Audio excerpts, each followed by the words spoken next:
Good morning students, this is online session of class 12th and I am discussing chapter first, that is electric charges and fields.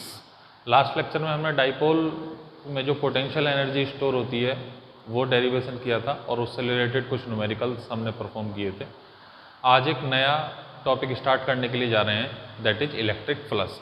Alright students, तो सबसे पहले electric flux के बारे में जानेंगे और electric flux से related जो इम्पोर्टेंट पॉइंट्स हैं पहले उनके बारे में डिस्कस करेंगे, जिससे कि इलेक्ट्रिक फ्लक्स आपको और अच्छे से समझ में आ जाए।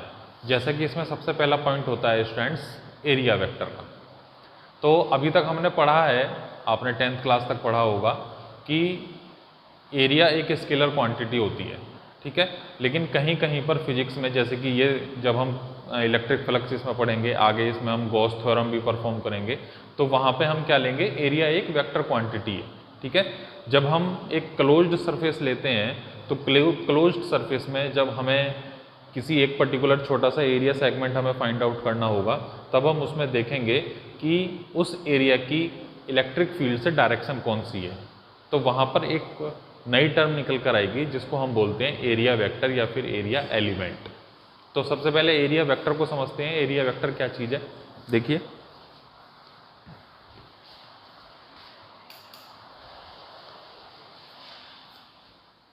सपोज कोई भी मेरे पास एक 3D शेप है, X axis, Y axis and Z axis. Alright students, अब यहाँ पर मैंने एक स्क्वायर बना दिया जिसकी साइड ए है, ठीक। तो एक्चुअल में जब मैं इसका एरिया फाइंड आउट करूंगा तो क्या लिखते हैं इसको, ए dot A, area of square. Area of square actual में ए स्क्वायर लिख देते हैं, ठीक है। लेकिन ये यहाँ पर बात हो रही है स्केलर की, लेकिन जब हम यहाँ पर वेक्टर करेंगे तो वेक्टर क्या होगा, इन दोनों साइड का क्रॉस प्रोडक्ट। अगर मैं इसको नाम दे दूं A B C and D, तो हम क्या करेंगे, इन दोनों साइड्स का क्रॉस प्रोडक्ट करेंगे। Cross product means A B cross B C, ठीक है। और क्रॉस प्रोडक्ट को हम किस तरीके से लिखते हैं, ये एक्चुअल में वेक्टर है, ये हो जाएगा A B B C sine theta, ठीक है। और यहाँ पर थीटा की वैल्यू कितनी है, 90 डिग्री। तो finally A B B C sine 90, sine 91 होता है। तब इस तरीके से आता है A B into B C, और ये होगा ए स्क्वायर, ठीक है। ये तो बात हो गई मैग्नीट्यूड की, ठीक। लेकिन अगर मैं बात करूं इसकी डायरेक्शन की, कि जो इसका एरिया वेक्टर होगा वो किस डायरेक्शन में होगा, या एरिया एलिमेंट इसका किस डायरेक्शन में होगा, तो एरिया एलिमेंट हमेशा होता है आउटवर्ड द प्लेन। सपोज मान लीजिए ये एरिया है, ठीक है, और इसके आउटवर्ड ये जो वेक्टर होगा ये होगा इसका यूनिट वेक्टर, यानी कि इस एरिया प्लेन की डायरेक्शन। अब आउटवर्ड दो तरीके से हो सकता है, या तो इस डायरेक्शन में हो या फिर इस तरीके से पीछे डायरेक्शन में हो। तो इस डायरेक्शन में भी सही है और ये इस डायरेक्शन में भी सही है, बस फर्क इतना है कि एक डायरेक्शन पॉजिटिव हो जाएगी और एक डायरेक्शन हमारी नेगेटिव हो जाएगी, ठीक है। तो इसी तरीके से जो इस प्लेन के या इस स्क्वायर का जो एरिया वेक्टर होगा उसकी जो डायरेक्शन होगी, उसका जो यूनिट वेक्टर होगा वो क्या होगा, ये जेड एक्सिस। ये जेड एक्सिस है ना, ये वाली एक्सिस।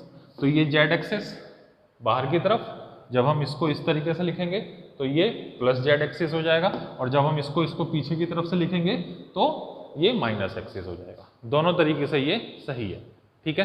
तो एरिया क्या है, एक वेक्टर क्वांटिटी है। यहाँ पर ये मानकर चलेंगे इलेक्ट्रिक फ्लक्स जब हम टॉपिक पढ़ रहे हैं, गॉस थ्योरम जब हम कर रहे हैं, एरिया क्या है, एक वेक्टर है, और इसकी जो डायरेक्शन होती है वो क्या होती है, आउटवर्ड दी प्लेन सरफेस, इसके बाहर, ठीक है। या तो इसके बाहर फॉरवर्ड डायरेक्शन में या इसके बाहर बैकवर्ड डायरेक्शन में।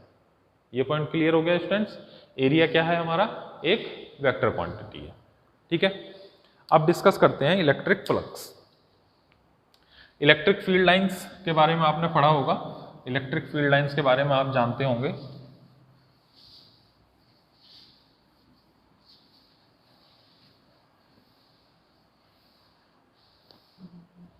तो अगर इलेक्ट्रिक फ्लक्स की यहाँ पर डेफिनेशन मैं लिखना चाहूँ, electric flux are the number of electric field lines passing through an surface. जो जितनी नंबर इलेक्ट्रिक फील्ड लाइंस किसी भी सरफेस से हमारी पास आउट हो जाती हैं वो इलेक्ट्रिक फील्ड लाइंस कहलाती हैं electric flux. Number of electric field lines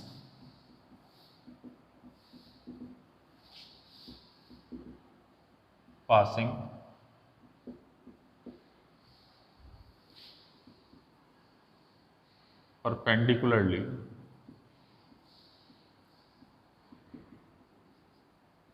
perpendicularly through an surface।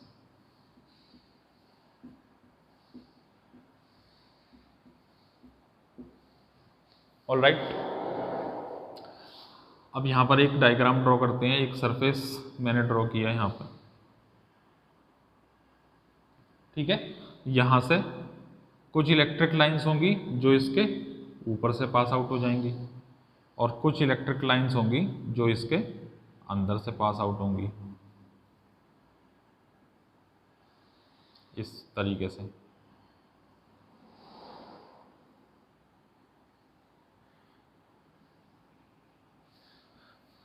ठीक है स्टूडेंट्स, तो ये जो इलेक्ट्रिक फील्ड लाइंस हैं, ये जो इसके अंदर से पास हो रही हैं, ये जो सरफेस के अंदर से पास हो रही हैं, ये क्या बन जाएंगी, इसका इलेक्ट्रिक फ्लक्स बन जाएंगी।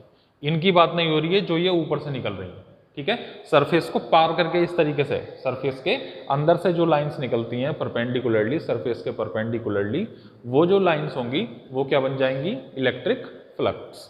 ठीक है, अब ये इलेक्ट्रिक फ्लक्स किन किन फैक्टर्स पर डिपेंड करेगा, किन किन बातों पर डिपेंड करेगा, इस चीज को देखते हैं। जितना ज्यादा स्ट्रॉन्ग इलेक्ट्रिक फील्ड होगा, इसको हम डिनोट करते हैं electric flux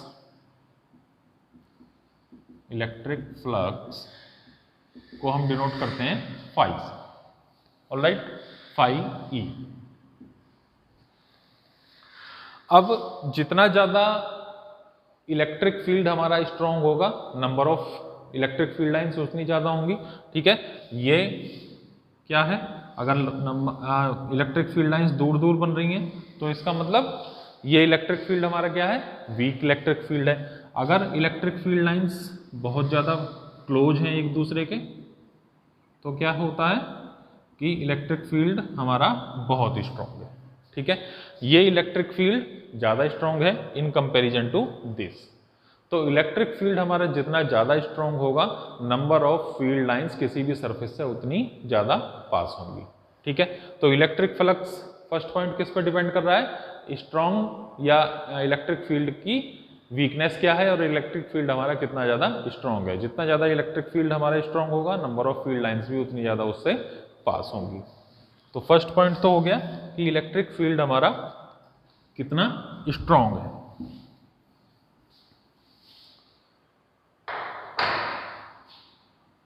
Phi E is directly proportional to electric field। ठीक, नाउ एरिया पे डिपेंड करेगा।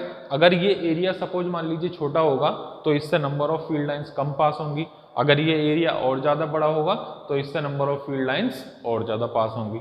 यानी कि एरिया पर डिपेंड करेगा कि एरिया हमारा कितना बड़ा है और कितना छोटा है। अगर बड़ा एरिया होगा तो उससे नंबर ऑफ फील्ड लाइंस ज्यादा पास होंगी, सिंपल सी बात है। और नंबर ऑफ फील्ड लाइंस ज्यादा पास होंगी, इट मीन्स उसका इलेक्ट्रिक फ्लक्स भी ज्यादा होगा। तो इलेक्ट्रिक फ्लक्स दूसरा फैक्टर किस पर डिपेंड कर रहा है, एरिया पर। ठीक है, या सरफेस एरिया पर। ठीक, अब थर्ड पॉइंट,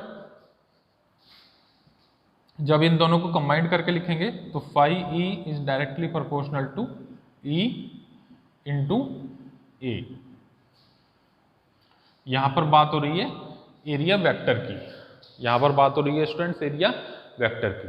ठीक है, अब यहां पर मैंने डॉट क्यों लगाया, यहां पर क्रॉस क्यों नहीं हुआ, क्योंकि एक फैक्टर और है जिस पर हमारा इलेक्ट्रिक फ्लक्स डिपेंड कर रहा है, जिसको हम बोलते हैं थीटा। अगर सपोज मान लीजिए ये जो हमारा सरफेस है ये इलेक्ट्रिक फ्लक्स के इस तरीके से 90 डिग्री के एंगल पर रखा हुआ है। ठीक, अब इसको 90 डिग्री के एंगल पर ना रखकर इसको इस तरीके से अगर 0 डिग्री के एंगल पर रख दिया जाए, यानी कि इलेक्ट्रिक फील्ड की अलोंग डायरेक्शन में इलेक्ट्रिक फील्ड के पैरेलल, तब ये जो इलेक्ट्रिक फील्ड लाइन्स है हमारी, ये सब इस तरीके से पास आउट हो जाएंगी। ठीक है, कोई भी इलेक्ट्रिक फील्ड लाइन्स परपेंडिकुलर पास नहीं होगी। इसीलिए एंगल पर डिपेंड करता है कि एंगल हमारा क्या बना हुआ है इलेक्ट्रिक फील्ड की डायरेक्शन के साथ। अगर इलेक्ट्रिक फील्ड की डायरेक्शन के साथ परपेंडिकुलर है तब जो इलेक्ट्रिक फ्लक्स है वो ज़्यादा होगा, इलेक्ट्रिक फील्ड लाइंस ज़्यादा पास होंगी। अगर हमने उसको उसके अलोंग रख दिया तो इलेक्ट्रिक फील्ड लाइंस उसके पैरेलल से निकल जाएंगी। ठीक है, तो इलेक्ट्रिक फील्ड लाइंस के लिए एंगल का होना बहुत ज़रूरी है। इट मीन्स यहाँ पर ये जो है phi E equal to E A cos theta. ठीक है, और अगर ये हमारा परपेंडिकुलर रखा हुआ है तो थीटा की वैल्यू हो जाएगी 90 डिग्री और इलेक्ट्रिक फ्लक्स की वैल्यू हमारे पास आ जाएगी E इंटू ए। ऑलराइट, तो इलेक्ट्रिक फ्लक्स की value electric field into area, इन दोनों का जो प्रोडक्ट होगा that is electric flux. Clear है पॉइंट ये स्टूडेंट्स? कोई डाउट इसमें? चलिए,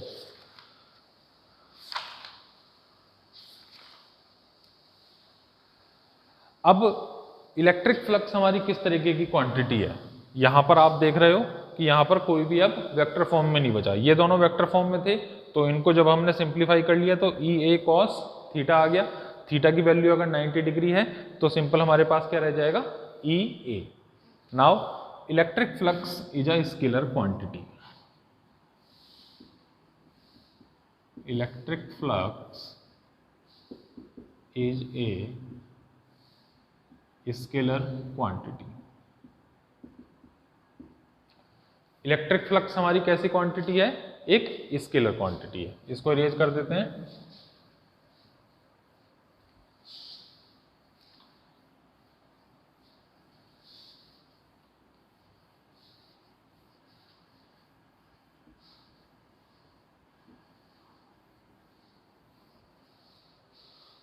Electric flux is a scalar quantity.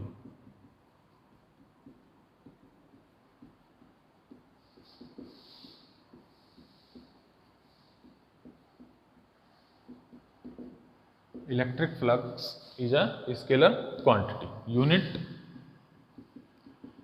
Unit क्या होगी स्टूडेंट्स इसकी? क्या फॉर्मूला था? Phi E equal to E A. Alright, electric field की जो यूनिट है वो क्या होती है, newton upon coulomb square, newton upon coulomb, और एरिया की यूनिट मीटर स्क्वायर। तो unit of electric flux equal to newton meter square upon coulomb. Dimensional formula,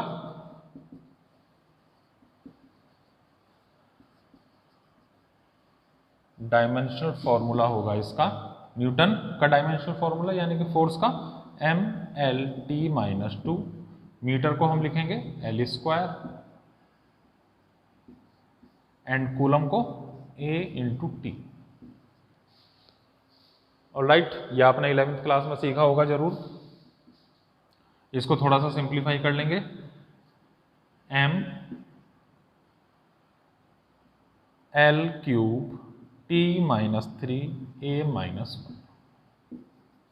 mL³ T-3 A-1 important है, कभी कभी वेरी शॉर्ट में या MCQ में ये पूछ लिया जाता है। What is the dimensional formula for electric flux?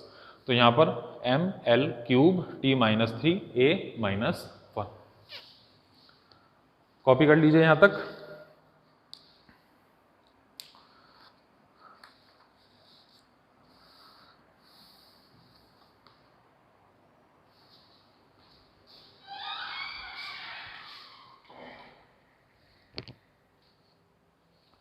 Done. चलिए, अब देखिए एक अजम्पशन और इसमें मिल लेते हैं। जो 2D सरफेस है हमारी, जैसे कि एक रेक्टेंगल है या सर्किल है, स्क्वायर है, ये जो 2D सरफेस हैं इनको हम बोलते हैं ओपन सरफेस। और जो 3D सरफेस हैं जैसे कि क्यूब है, क्यूबॉइड है, स्फेयर है, उन सबको हम बोलते हैं क्लोज्ड सरफेस। ठीक है, ये पॉइंट ध्यान रखेंगे।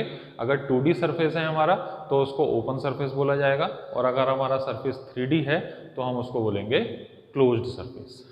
ऑलराइट, अब इसमें सबसे इंपॉर्टेंट टॉपिक डिस्कस करते हैं गॉस थ्योरम। बहुत इंपॉर्टेंट है, इसका प्रूफ भी पूछ लेता है एग्जाम में, और इससे रिलेटेड न्यूमेरिकल्स भी आ सकते हैं।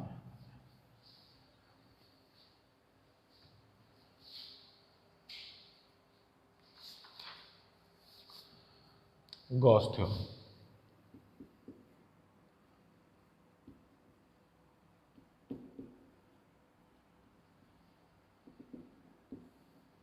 गॉस थ्योरम का statement, the total electric flux passing through the total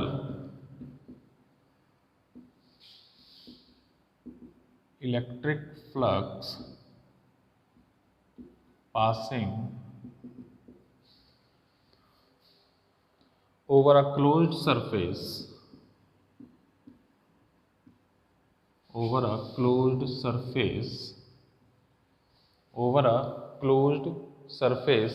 in vacuum age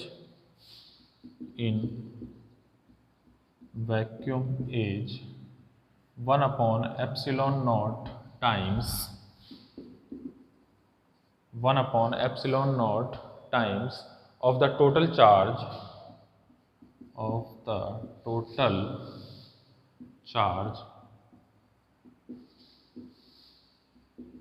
inside the surface। ये सिंपल स्टेटमेंट है गॉस थ्योरम का। गॉस थ्योरम का statement, total electric flux passing over a closed surface.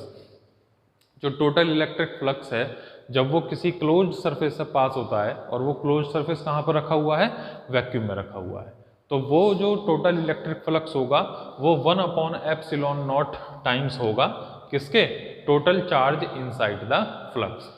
जो flux उसके अंदर रखा हुआ है, सपोज मान लीजिए क्यू क्वांटिटी का फ्लक्स उसके अंदर रखा हुआ है, तो जो टोटल फ्लक्स होगा वो कितना होगा, क्यू इंटू एप्सिलॉन नॉट। ठीक है, देखिए इसका मैथमेटिकल एक्सप्रेशन क्या होगा, जो इलेक्ट्रिक फ्लक्स है वो कितना होगा, Q upon epsilon naught, Q upon epsilon not.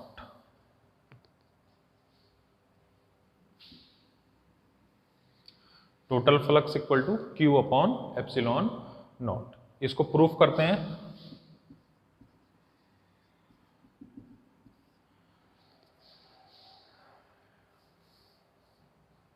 देखिए सबसे पहले इसको रेज कर दें।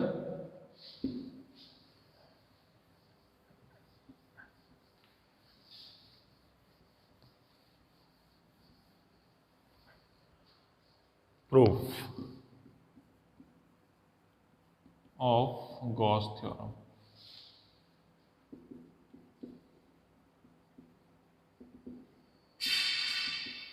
Proof of Gauss theorem. यहां पर हमने एक क्लोज्ड सरफेस लिया, सपोज एक स्फीयर, ठीक है, और इसके सेंटर पर यहां पर चार्ज है Q। ठीक, तो इस चार्ज की वजह से इस सरफेस पर कितना इलेक्ट्रिक फ्लक्स होगा वो मुझे फाइंड आउट करना है।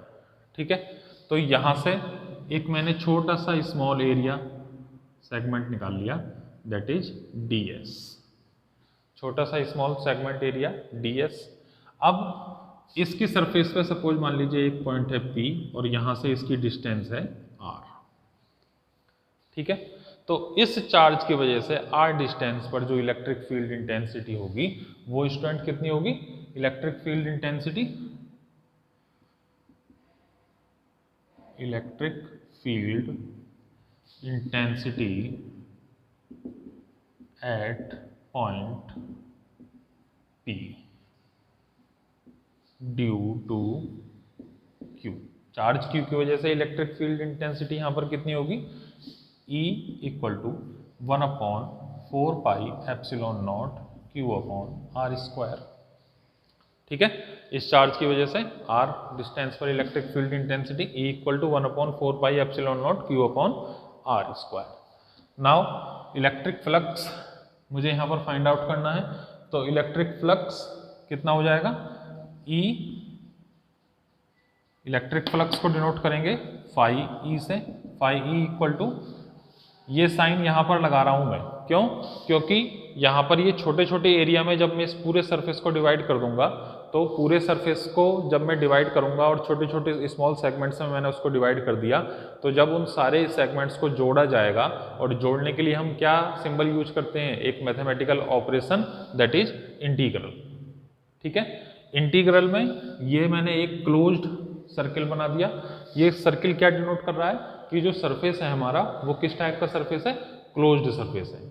ठीक है, तो ये चीज ध्यान रखेंगे स्टूडेंट्स, जो इंटीग्रल का साइन आया है वो इन छोटे छोटे एरिया को सम करने के लिए आया है, और ये जो सर्किल का सिंबल बना हुआ है ये हमें बता रहा है कि जो हमारा सरफेस है वो क्या है, एक क्लोज्ड सरफेस है। ठीक है, तो यहाँ पर इस तरीके का सिंबल यूज करेंगे, और इलेक्ट्रिक फ्लक्स यानी कि E डॉट ds। ठीक है, E डॉट ds। ठीक, ds यहाँ पर क्या है, ये छोटा स्मॉल एरिया एलिमेंट। ऑलराइट, अब देखिए यहाँ से जो P डिस्टेंस है, ये सब डिस्टेंस इस सरफेस पर सारी की सारी क्या होंगी, R होंगी। तो अगर इन सारे पॉइंट्स पर यहाँ पर हमें electric field intensity find out करनी है, यहाँ फाइंड आउट करनी है, यहाँ फाइंड आउट करनी है, तो चार्ज और डिस्टेंस की वजह से इलेक्ट्रिक फील्ड इंटेंसिटी क्या होगी, कांस्टेंट होगी। तो इलेक्ट्रिक फील्ड इंटेंसिटी कांस्टेंट है, इट मीन्स ये क्या होगा, इंटीग्रल से बाहर आ जाएगा। ठीक, और इसको हम किस तरीके से लिखना चाहेंगे, अगर इसकी वेक्टर फॉर्म हम खत्म करें, equal to integral E ds cos theta, E ds cos theta. ठीक है, अब देखिए यहां पर ये जो एरिया एलिमेंट है इसकी डायरेक्शन क्या होगी, आउटवर्ड द सरफेस, सरफेस के आउटवर्ड, यानी कि इस डायरेक्शन में। अब जो इलेक्ट्रिक फील्ड इंटेंसिटी है उसकी भी डायरेक्शन क्या होगी, वो भी इस डायरेक्शन में होगा। ठीक है, तो इलेक्ट्रिक फील्ड इंटेंसिटी और एरिया एलिमेंट और वेक्टर एलिमेंट के बीच में जो एंगल है हमारा वो कितना है, 0 डिग्री। ठीक है, तो यहां पर जब थीटा की वैल्यू 0 रखेंगे, cos 0 कितना होगा, 1, phi E equal to integral E ds cos 0, phi E integral E ds, क्यों, क्योंकि cos 0 होता है हमारे पास 1। ठीक है, अब E क्या है, एक कांस्टेंट है, क्योंकि Q और R की वजह से इलेक्ट्रिक फील्ड इंटेंसिटी इस सरफेस पे हमेशा एक जैसी रहेगी। तो फाई E इक्वल टू हो जाएगा E इंटीग्रल ds। ऑलराइट, अब ये हमारा एक स्फीयर है, इस स्फीयर का सरफेस एरिया कितना होगा, 4 पाई r स्क्वायर। तो 4 पाई r स्क्वायर रख देंगे इसकी जगह, E into 4 pi r square. Alright, E की वैल्यू पुट कर दीजिए यहाँ से, फाई E इक्वल टू हो जाएगा 1/4 pi epsilon naught Q upon r square into 4 pi r square. 4 pi r square से 4 पाई r स्क्वायर कैंसिल हो गया, and finally we get phi E equal to Q upon epsilon. यानी कि किसी भी surface में अगर किसी भी सरफेस के अंदर कोई चार्ज Q रखा हुआ है, तो उससे पास होने वाले इलेक्ट्रिक फ्लक्स का जो मैग्नीट्यूड होगा वो कितना होगा, Q अपॉन एप्सिलॉन नॉट, जो कि अभी हमने स्टेटमेंट में पढ़ा था। ठीक है, तो टोटल फ्लक्स किसी भी सरफेस से पास होने वाला कितना होगा, टोटल चार्ज का 1 upon epsilon not times. Clear है ये पॉइंट स्टूडेंट्स, नोट कर लीजिए। गॉस थ्योरम बहुत इंपॉर्टेंट है, ये कभी भी एग्जाम में पूछ लिया जाता है, और इससे रिलेटेड न्यूमेरिकल्स भी अभी हम करेंगे।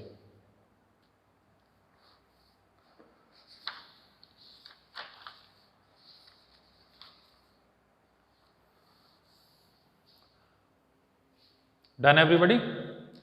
तो ये हमने आज के लेक्चर में इलेक्ट्रिक फ्लक्स डिस्कस किया।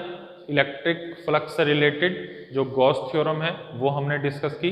अब जो नेक्स्ट लेक्चर होगा उससे गॉस लॉ में एप्लीकेशन डिस्कस करेंगे कि गॉस लॉ को हम कहाँ कहाँ अप्लाई कर सकते हैं। ठीक है, किसी भी क्लोज्ड सरफेस अगर हमारे पास दिया हुआ है तो उस क्लोज्ड सरफेस से पास होने वाले इलेक्ट्रिक फ्लक्स की हम वैल्यू फाइंड आउट कर सकते हैं डायरेक्ट इस गॉस थ्योरम को यूज करके। ठीक है, तो चलिए स्टूडेंट्स, बाकी नेक्स्ट लेक्चर में डिस्कस करेंगे। इसको एक बार आप रिवाइज करिएगा, कहीं पर भी कोई भी क्वेरी हो तो आप पूछ सकते हैं। Alright, thank you, have a good day.